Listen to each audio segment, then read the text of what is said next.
রোজ সকালে ঘুম থেকে উঠে কিন্তু প্রত্যেকটা মেয়ের এই কাজটা করতে হয়, বিছানা গোছানো। বাড়িতে হেল্পিং হ্যান্ড থাকলেও সবসময় যে সব কাজ তাদের দিয়ে করাবো সেটা কিন্তু নয়।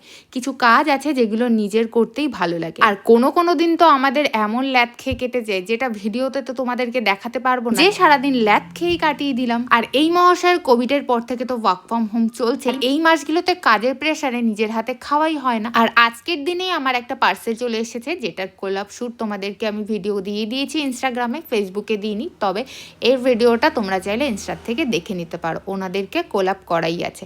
এই প্রোডাক্ট শ্যুটের জন্য আবার নিজের জায়গাটাকে রেডি করতে হবে, না হলে সেটা ভিডিওতে আবার ভালো আসবে না। যারা ডেইলি ব্লগ বানায় তাদেরও কিন্তু কম খাটতে হয় না ভিডিওর পেছনে। এই যে ক্যামেরার ভিডিও করছি সেটা কিন্তু পুরোপুরি একমাত্র আমিই করছি, ক্লিপ নেওয়া থেকে শুরু করে সব কিছু। এটাতে কিন্তু যথেষ্ট খাটনি হয়, ক্যামেরাটাকে সেট করা, তারপরে সেটাকে প্লে করা, আবার সেটাকে বন্ধ করা, তারপরে আবার সেই ভিডিওটাকে এক জায়গায় করে এডিটিং করা। তবে তুলনামূলকভাবে কিন্তু আমাদের ফলোয়ার্সটাও খুব কম বাড়ে। আর যারা শুধু চেয়ে ফলোয়ার্স বাড়াচ্ছে, মানে ফলো দাও, ফলো ব্যাক করবো, ভালোবাসা দাও, ভালোবাসা দেবো, তাদের ফলোয়ার্স আরও অনেক বেশি হয়ে যায় কিছুদিনের মধ্যে। তবে যারা আমাকে ভালোবাসে তাদেরকে না বলেই অনেক কিছু আমি পেয়ে যাই। তারা এত ভালোবাসা দেয় আমাকে ভিডিওতে, সব কিছুতে, যে আরও আমার ভিডিও বানানোর ইচ্ছাটা বেড়ে যায়। ট্রেন বাসে যাতায়াত করার সময় এমন অনেক মানুষের সঙ্গে দেখা হয় যারা আমার ভিডিও দেখে। সবাই এসে আমাকে বলে, দিদি তোমার ভিডিও দেখি। আর এই ভালোবাসাটা পেয়েছি একমাত্রই ভিডিওর থেকে।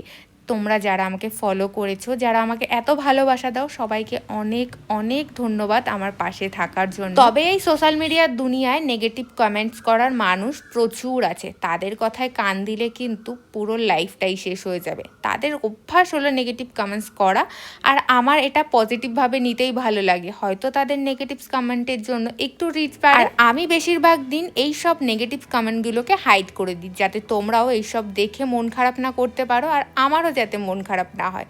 তো সব সময় পজিটিভ থাকো, পজিটিভভাবে বাঁচো, কারণ এই নেগেটিভ বলা মানুষগুলোই কিন্তু সব সময় ডিপ্রেশনে থাকে।